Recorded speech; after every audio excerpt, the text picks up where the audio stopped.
Hello दोस्तों, आप सबका स्वागत है आपके अपने चैनल शीनू लर्निंग पॉइंट पर। आज इस वीडियो में हम हिंदी साहित्य के कुछ प्रश्न देखेंगे। जितने भी एग्ज़ाम है, चाहे वो आपका केवीएस का एग्ज़ाम हो, एनवीएस का एग्ज़ाम हो, DSSS हो या सुपर टेट हो, सभी एग्ज़ाम के लिए ये जो है क्वेश्चंस इंपॉर्टेंट रहेंगे। हर एग्ज़ाम में ये क्वेश्चन पूछे जाते हैं। और वहीं अगर आपका एज अ कंसर्न सब्जेक्ट आपका हिंदी है तो ये वीडियो आपके लिए ही बनी है। तो चलिए हम अपना पहला प्रश्न देख लेते हैं। जिंदगी मुस्काई के रचनाकार कौन है? यहाँ पर हमें 4 ऑप्शंस दिए गए, इनमें से हमें बताना है कि हमारा सही उत्तर क्या है। तो यहाँ पर हमारा कन्हैया लाल मिश्र प्रभाकर जो है सही उत्तर होगा। यह हिंदी के जाने माने निबंधकार हैं। इन्होंने राजनीतिक और सामाजिक जीवन से संबंध रखने वाले अनेक निबंध लिखे हैं। इनकी कुछ प्रसिद्ध रचनाएं हैं, जैसे कि माटी हो गई सोना या फिर दीप जले शंख बजे। ये इनकी जो है प्रसिद्ध रचनाएं हैं। इनका जन्म 29 मई 1906 में हुआ था और इनकी मृत्यु 9 मई 1995 में हो गई थी। तो यही कुछ इनसे रिलेटेड इन्फॉर्मेशन थी। चलिए हमारा अगला प्रश्न है, निम्न में से जैनेन्द्र कुमार का उपन्यास है।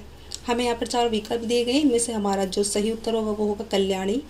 तो हमारा यहाँ पर जो है पहला विकल्प सही होगा, कल्याणी। कल्याणी की जो रचना हुई थी इस उपन्यास की, तो वो हुई थी 1939 में। इसके अलावा भी इन्होंने काफ़ी ज़्यादा जो है रचनाएं की हैं जो काफ़ी प्रसिद्ध रही हैं। इनका जन्म जो है 2 जनवरी 1905 में हुआ था और 24 दिसंबर 1988 को इनकी मृत्यु हो गई थी। यह हिंदी साहित्य के प्रसिद्ध मनोवैज्ञानिक, कथाकार, उपन्यासकार व निबंधकार रहे हैं, साथ ही कहानीकार भी रहे हैं। हिंदी कहानी में प्रेमचंद के बाद इनका नाम लिया जाता है। प्रेमचंद जो है कहानी के लिए ज़्यादा प्रसिद्ध थे और उनके बाद में जो दूसरा नाम लिया जाता है तो वो लिया जाता है जैनेन्द्र का। तो चलिए हमारा अगला प्रश्न है, महावीर प्रसाद द्विवेदी का जन्म कब हुआ था? तो महावीर प्रसाद द्विवेदी का जन्म कब हुआ था? तो वो हुआ था 1864 ईस्वी में। इनकी जो मृत्यु हुई थी वो हुई थी 1938 में। इनका साहित्य में इतना ज़्यादा योगदान रहा है कि आधुनिक हिंदी साहित्य का दूसरा युग द्विवेदी युग के नाम से जाना जाता है। ये युग 1900 से लेके 1920 तक का रहा है। द्विवेदी युग में काफ़ी ज़्यादा जो कवि हैं उनके नाम लिए जाते हैं कि द्विवेदी युग में ये कवि जो है सम्मिलित हैं। तो इसी से आप अंदाज़ा लगा सकते हैं कि महावीर प्रसाद द्विवेदी का क्या स्थान रहा था कवियों में। तो कवियों के कवि जो है महावीर प्रसाद द्विवेदी। चलिए हमारा अगला प्रश्न है, इनमें से द्विवेदी युग का कवि नहीं है। देखिए अब नेक्स्ट क्वेश्चन आ गया है कि द्विवेदी युग के कवि कौन से नहीं हैं वो बताना है हमें। तो यहाँ पर हमारा जो सही उत्तर होगा वो होगा जयशंकर प्रसाद। जयशंकर प्रसाद द्विवेदी युग के कवि नहीं हैं। जयशंकर प्रसाद कौन से युग के कवि हैं आपको ये कमेंट करके बताना है। तो चलिए जल्दी से कमेंट करके बताइए कि जयशंकर प्रसाद कौन से युग के कवि हैं। जयशंकर प्रसाद के बारे में मैं कुछ आपको जो है बता देती हूँ, उनसे रिलेटेड कुछ जो जानकारी है वो आपको मैं दे देती हूँ। जैसे कि इनका जन्म 1889 में हुआ था और इनकी मृत्यु 1937 ईस्वी में हुई थी। इनकी प्रसिद्ध रचनाएं हैं जैसे कि आंसू, कामायनी, राज्यश्री, चंद्रगुप्त, स्कंदगुप्त, झरना, ये सब इनकी प्रसिद्ध रचनाएं हैं।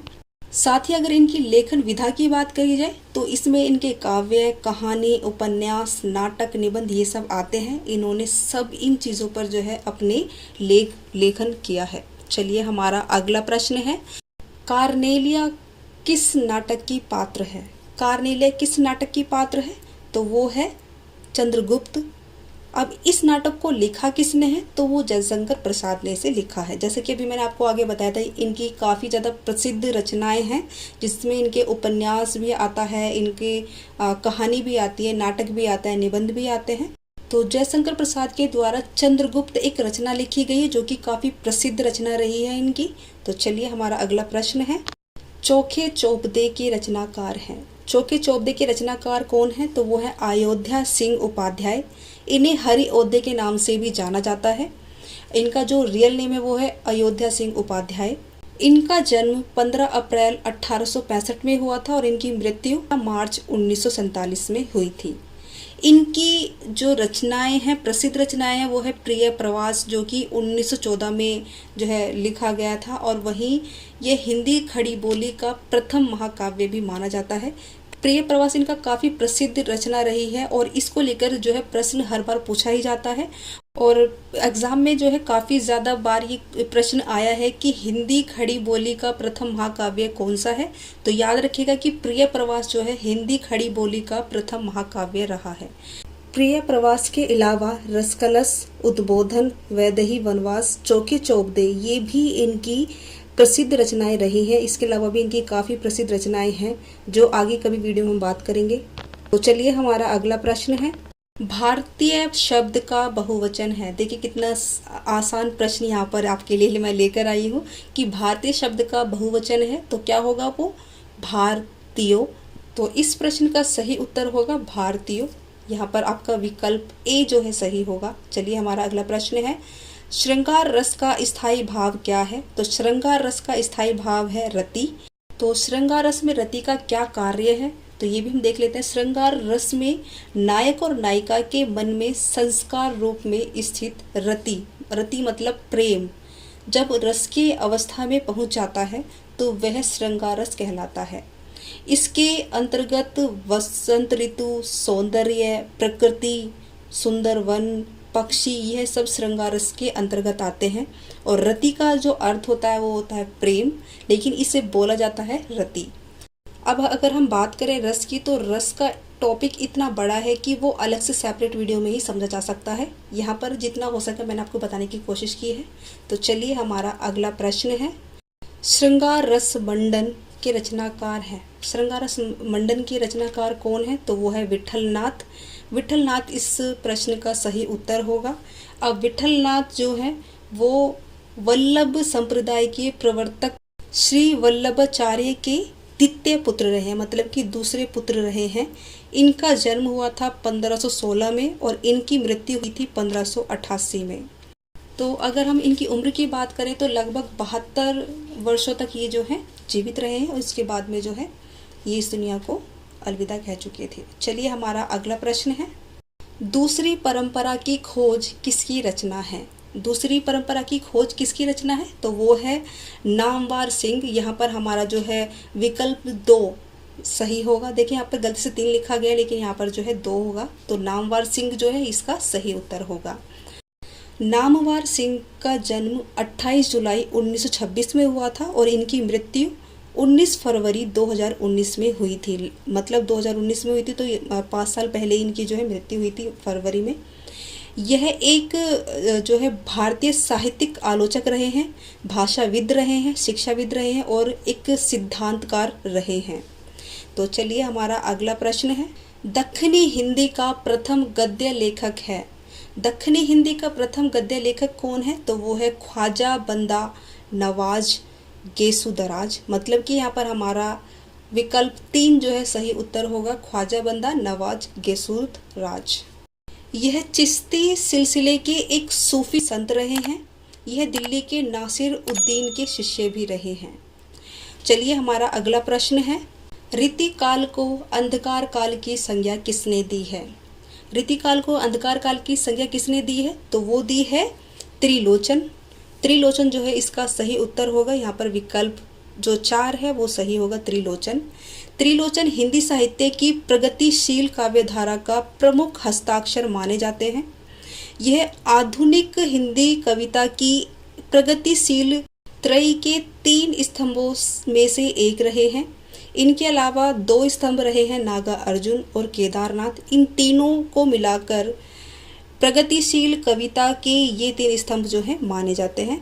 तो चलिए हमारा अगला प्रश्न है, निम्न में से भारतेंदु की रचना कौन सी नहीं है। भारतेंदु की रचना कौन सी नहीं है हमें ये बताना है। देखिए इस तरह के जो प्रश्न हैं वो काफ़ी ज़्यादा जो है पूछे जाते हैं।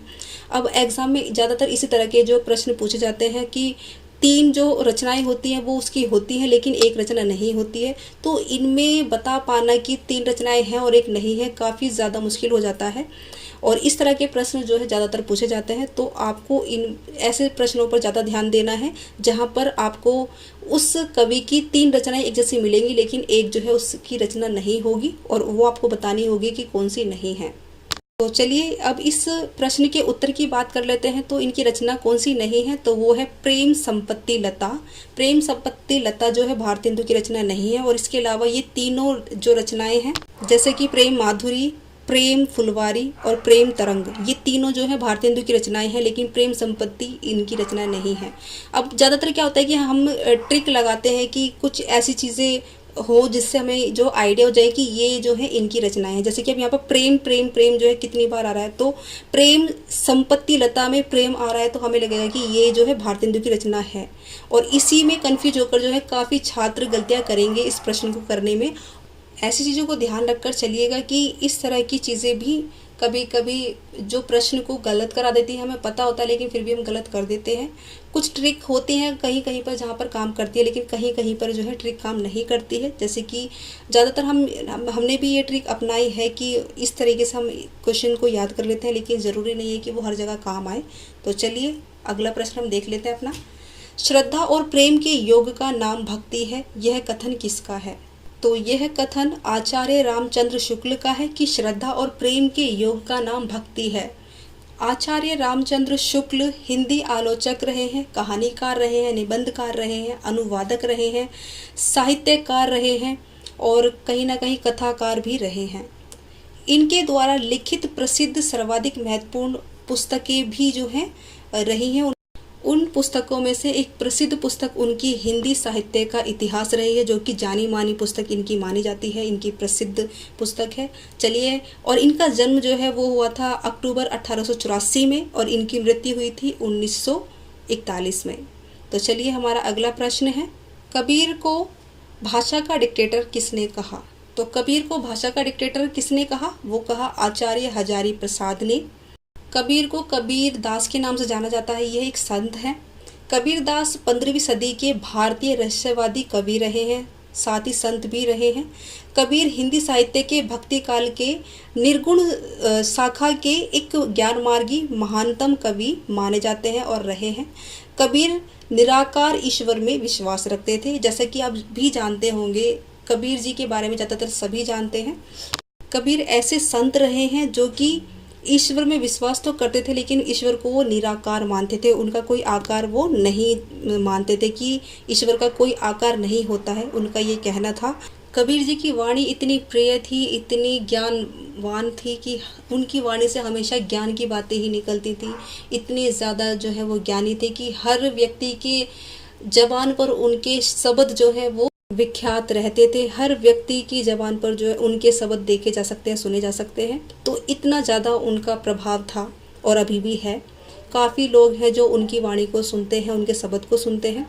तो चलिए, अगर आपको ये वीडियो पसंद आई हो, इसमें दी गई जानकारी पसंद आई हो, ये जो प्रश्न मैं आपके लिए लेकर आई थी, अगर आपको ये प्रश्न पसंद आए हो तो इस वीडियो को लाइक करिएगा, शेयर करिएगा, चैनल को ज़रूर सब्सक्राइब कीजिएगा ऐसी वीडियो पाने के लिए।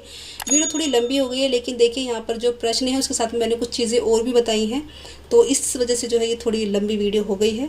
तो अगर आप किसी भी कॉम्पिटिटिव एग्जाम की तैयारी कर रहे हैं, गवर्नमेंट जॉब की तैयारी कर रहे हैं, तो आप इस चैनल के साथ जुड़ जाइए। यहाँ पर आपको हिंदी से रिलेटेड सभी वीडियो देखने को मिलेगी, चाहे वह हिंदी व्याकरण की हो, हिंदी भाषा साहित्य की हो या फिर हिंदी साहित्य की हो। तो चलिए